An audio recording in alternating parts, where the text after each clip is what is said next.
Assalamualaikum warahmatullahi wabarakatuh. Perkenalkan, kami dari kelompok 15, Radik kelas K4.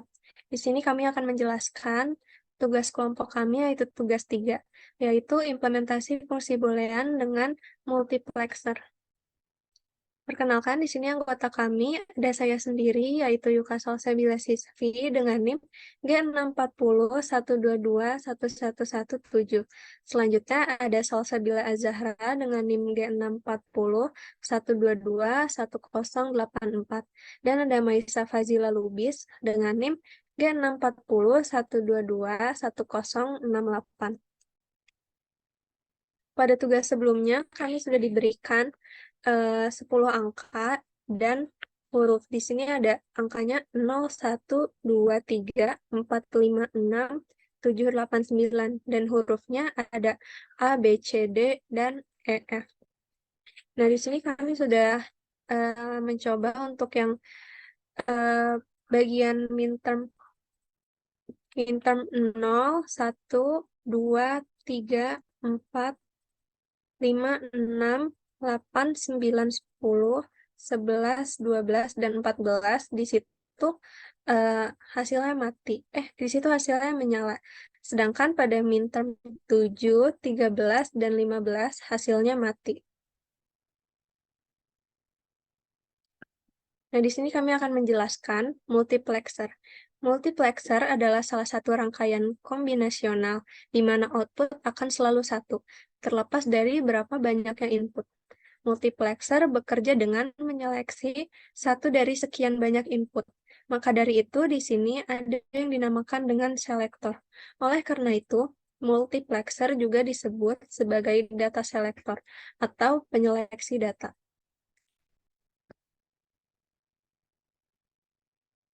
Oke, baik. Selanjutnya di sini saya akan menjelaskan mengenai implementasi fungsi Boolean dalam multiplexer. Karena tadi disebutkan multiplexer itu punya selektor, jadi langkah pertama di sini adalah kita menentukan selektornya. Selektornya itu diambil dari uh, most significant bit, jadi tiga variabel pertama, yaitu W, X, dan Y, sedangkan Z itu menjadi inputnya. Setelah kita pilih selektornya, kita kelompokkan berdasarkan selektornya. Yang pertama adalah gabungan dari minterm 0 dan minterm 1 ketika selektor S1 atau S2, maaf, S2 atau W-nya itu 0, selektor S1 atau X-nya itu 0, dan selektor Y atau S0-nya itu 0. Yang kedua adalah gabungan dari minterm 2 dan minterm 3 ketika W dan X-nya 0 dan Y-nya 1. Ini itu jadi input 1. Begitu terus selanjutnya sampai yang terakhir adalah gabungan dari minterm 14 dan minterm 15 ketika semua selektornya itu bernilai 1, yaitu sebagai I7. Karena pada truth table sebelumnya ada 16 ya ini sebenarnya.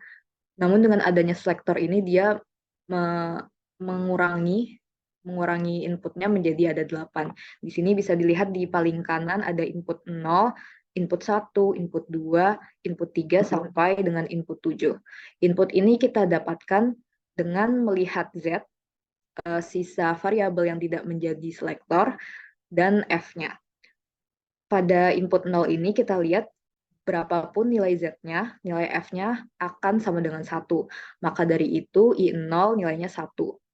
Begitu juga dengan I1, I2, I4, I5 yang nilainya sama dengan 1 karena terlepas dari apapun nilai Z-nya, F-nya akan sama dengan 1.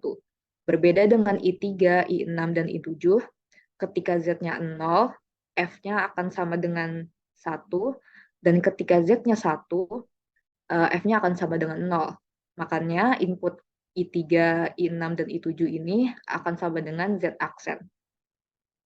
Boleh di next. Oke, selanjutnya setelah membuat truth table, kita akan mengimplementasikannya dalam bentuk multiplexer sederhana ini. Di bagian kiri dari kotak adalah inputnya, mulai dari input 0 sampai input 7. Di bawah ada selektornya, ada W, X, Y, W sebagai S2, X sebagai S1, dan Y sebagai S0. Dan di sebelah kanan ini ada outputnya. Karena dia multiplexer, mau berapapun inputnya, outputnya akan sama dengan 1, yaitu si F ini.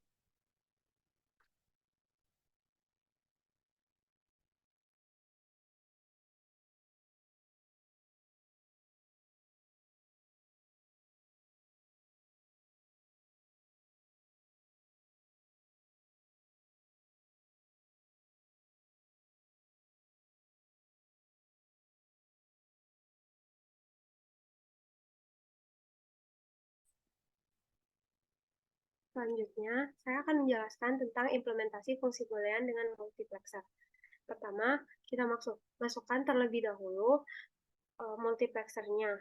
Kemudian, kita masukkan selektornya, di mana terdapat 3 selektor, yaitu W, X, dan Y.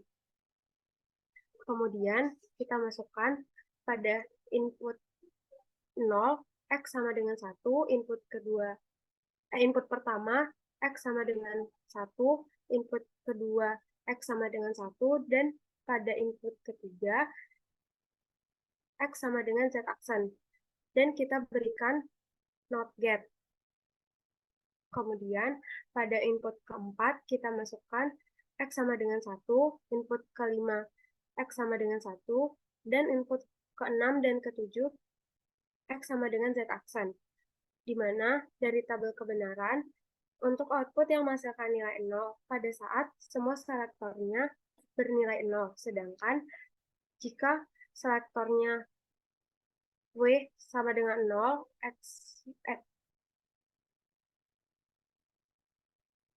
pada W sama dengan 0,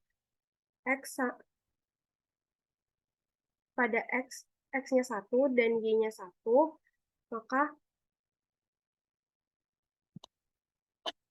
maka tidak akan menyala. Sedangkan jika 0 semua, ini akan menyala.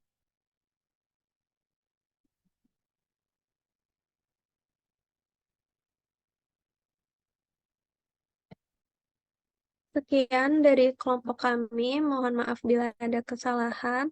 Terima kasih. Wassalamualaikum warahmatullahi wabarakatuh.